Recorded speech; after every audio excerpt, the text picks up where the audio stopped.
2022 में हिंदुस्तान के किसान की इनकम डबल करने का इरादा, एक संकल्प, उसको लेकर के हम आगे बढ़ रहे हैं। ಹೌದು, 2022ರ ವೇಳೆಗೆ ರೈತರ ಆದಾಯವನ್ನ ಡಬಲ್ ಮಾಡ್ತೀನಿ ಅಂತ ಮೋದಿ ಅವರು ಮಾತು ಕೊಟ್ಟಿದ್ರು. 2016ರ ಬಜೆಟ್ನಲ್ಲೂ ಈ ಬಗ್ಗೆ ಉಲ್ಲೇಖ ಮಾಡಿದ್ರು. 2022 ಕಳೆದು ಈಗ 24ಕ್ಕೆ ತಲುಪಿದ್ದೀವಿ. ರೈತರ ಆದಾಯ ದುಪ್ಪಟ್ಟಾಯ್ತಾ? ಈ ಬಗ್ಗೆ ಅಂಕಿಅಂಶಗಳು ಏನ್ ಹೇಳ್ತಾವೆ ಅನ್ನೋದನ್ನ ನೋಡೋಣ ಬನ್ನಿ. ರೈತರ ಆದಾಯವನ್ನ ಡಬಲ್ ಮಾಡೋ ಸಲುವಾಗಿಯೇ ಏಪ್ರಿಲ್ 13, 2016ರಲ್ಲಿ ಅಶೋಕ್ ದಳ್ವಾಯಿ ಅಧ್ಯಕ್ಷತೆಯಲ್ಲಿ ಕೇಂದ್ರ ಸರ್ಕಾರ ಸಮಿತಿಯೊಂದನ್ನ ರಚನೆ ಮಾಡಿತು. ಆ ಸಮಿತಿಯ ಅಧ್ಯಯನದ ಪ್ರಕಾರ 2015-16ರಲ್ಲಿ ರೈತರ ವಾರ್ಷಿಕ ಸರಾಸರಿ ಆದಾಯ 96,703 ರೂಪಾಯಿ ಇತ್ತು. ಅಂದ್ರೆ ರೈತ ಕುಟುಂಬವೊಂದರ ತಿಂಗಳ ಆದಾಯ 8,058 ರೂಪಾಯಿ. 2022ರ ವೇಳೆಗೆ ಡಬಲ್ ಆಗಬೇಕಾದ್ರೆ ರೈತರ ವಾರ್ಷಿಕ ಆದಾಯ 2,71,378 ರೂಪಾಯಿ ತಲುಪಬೇಕು ಎಂದ ಆ ಸಮಿತಿ 10.4% ದರದಲ್ಲಿ ವೃದ್ಧಿಯಾದ್ರೆ ಮಾತ್ರ ಇದು ಸಾಧ್ಯ ಅಂತ ಹೇಳಿತ್ತು. ಅರ್ಥಾತ್ 2022ರ ವೇಳೆಗೆ ರೈತ ಕುಟುಂಬದ ತಿಂಗಳ ಆದಾಯ 22,610 ರೂಪಾಯಿ ಇರಬೇಕು ಅನ್ನೋದು ಆ ಸಮಿತಿಯ ವಾದವಾಗಿತ್ತು. ಆದ್ರೆ ಅದಕ್ಕೆ ಪೂರಕವಾದ ಯಾವ ಕ್ರಮಗಳನ್ನು ಸರ್ಕಾರ ಕೈಗೊಳ್ಳಲೇ ಇಲ್ಲ. ಹಾಗಾಗಿ ರೈತರ ಆದಾಯ ದುಪ್ಪಟ್ಟಾಗೋದು ಕನಸಾಗಿಯೇ ಉಳಿದಿದೆ.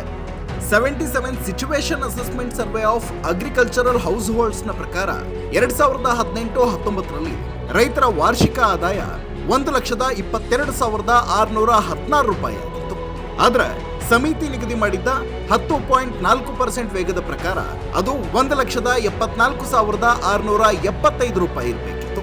ಅಂದ್ರೆ ಡಬಲ್ ಹಾದಿಯಲ್ಲಿ ಸುಮಾರು 50,000 ರೂಪಾಯಿ ಕೊರತೆ.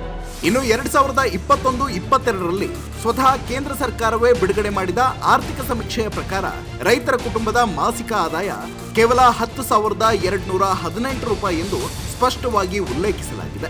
ಸಮಿತಿ ಹೇಳಿದ್ದ 22,610 ರೂಪಾಯಿಯಲ್ಲಿ 10,218 ರೂಪಾಯಿಯಲ್ಲಿ 2015ರಲ್ಲೇ ರೈತರ ಮಾಸಿಕ ಆದಾಯ 8,058 ರೂಪಾಯಿ ಇತ್ತು. 2021ರಲ್ಲಿ ಅದು ಕೇವಲ 10,218 ರೂಪಾಯಿಗೆ ಏರಿಕೆಯಾಗಿದೆ. 5 ವರ್ಷಗಳಲ್ಲಿ ಕೇವಲ 2,000 ರೂಪಾಯಿಗಳನ್ನ ಏರಿಸಿದ್ದಷ್ಟೇ ಮೋದಿ ಸರ್ಕಾರದ ಸಾಧನೆ. ದಿನೇ ದಿನೇ ಹೆಚ್ಚಾಗ್ತಾ ಇರೋ ರೈತರ ಆತ್ಮಹತ್ಯೆ, ಪ್ರತಿಭಟನೆಗಳನ್ನ ನೋಡಿದ್ರೆ ರೈತರ ಬದುಕಲ್ಲಿ ಮೋದಿ ಡಬಲ್ ಮಾಡಿದ್ದು ಏನು ಅನ್ನೋದು ಅರ್ಥವಾಗುತ್ತೆ. ಕನಿಷ್ಠ ಬೆಂಬಲ ಬೆಲೆ ನಿಗದಿ ಮಾಡುವಲ್ಲೂ ಮೋದಿ ಸರ್ಕಾರ ರೈತರಿಗೆ ಇಂಥದ್ದೇ ವಂಚನೆ ಮಾಡಿಕೊಂಡು ಬರ್ತಿದೆ.